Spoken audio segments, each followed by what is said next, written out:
I've been privileged to serve with Phillip and Jonelle for almost 19 years as the pastor of this church. Ronnie, I first met Phillip and Jonelle, I would say, approximately 40 years ago. I have known Phillip and Jonelle for almost 19 years. I just have known Phillip and Jonelle for, I guess, 4 years, but I remember Phillip and Jonelle from a long time ago. Well, I've been living here since 1959. We started over on Hope Road. So I guess I've known them that long. I first met Phillip and Jonelle at church, and also I've known her 50 years, as long as I've been at Cloverdale and Hope Road. I've known them for about 50-something years.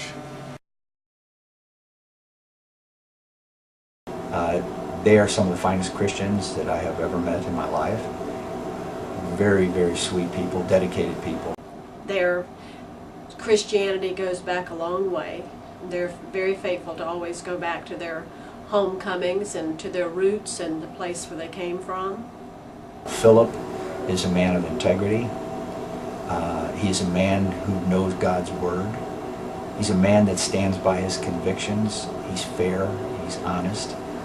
He is a giver in the best sense of the word. And he has been here as a rock, along with Jonelle, the whole time.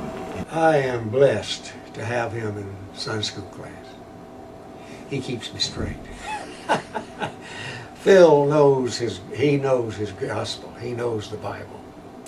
So one thing that Grandma and Papa have always done, as far back as I can remember, that I want definitely to be involved in our lives, especially when we have children, and is that anytime that we were going to stay with them, it was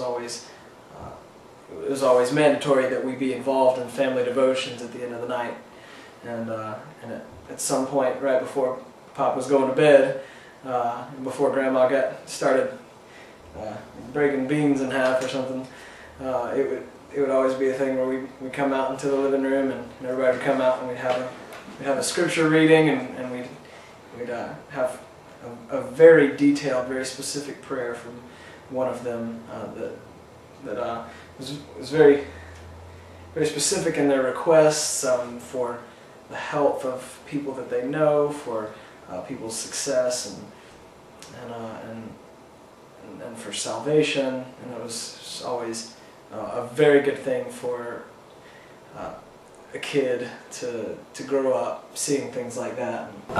She has been supporting the youth. People may not know that. Besides faithful in tithing and giving to the Lord's work and supporting the church, she has had a heart for youth. She and Phillip for years. They've always been behind the scenes, not letting the left hand know what the right hand was doing.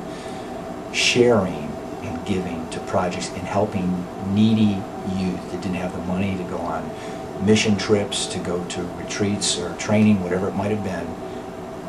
They did it, and they did it without any fanfare, and they did it behind the scenes.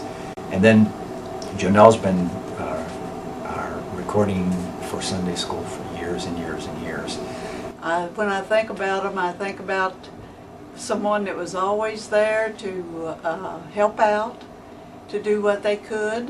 When we have Bible school, Jonelle's always coming with packs of things that we need there and helping out in any way she can. She loves children, I can tell that. But I know another thing, he's a faithful man. If he says he's going to do something for you, he'll do it.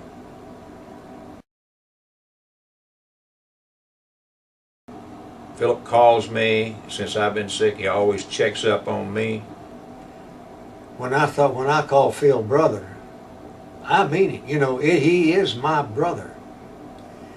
And our association sometimes with people, we become closer to them than we do our own blood brothers and sisters. And that's what's happened with Phil and Jonelle and me. We love each other because we are brothers and sisters. And we care about each other. But you know, as I think about them and think about the friendship that we shared, it's been very, very grateful to me. Phillip called me out in 1982. I was in the hospital in St. Petersburg, Florida.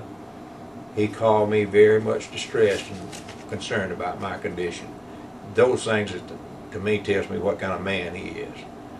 And I just sum him up, and sum Jonelle up as great friends. And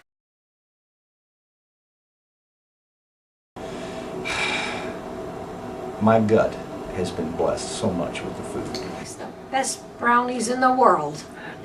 So I have enjoyed so much of her cooking. And Jonelle, she found out years ago that I had a little sugar problem. She'd always come up to me and say, maybe a Wednesday night dinner or something like that, I'm going to have you some sugar-free coconut pie. That's fine. And she would do it. She'd set it aside for me. She was always a great cook. Made us some big cheese ball, which is good. I was the best cook of anybody I think I've ever eaten after. Then she and Phillip came by my place down in Florida one time, Saturday afternoon I think it was. We were going to do a little cookout down there, just the four of us. And I was in there playing around with the chicken, trying to get it ready. She had come up to the sink and said, "Move over, let me do this." So I moved over and she got the chicken ready to be cooked. In other words, she told me, "You don't know what you're doing, let me show you." Over the years, she's one of the best cooks. Oh my goodness gracious. And the fare from that goes to our table from the garden. And she also made the groom's cake for Dewey when he and I got married. She wanted to do that for us. She cooked mighty fine recipes,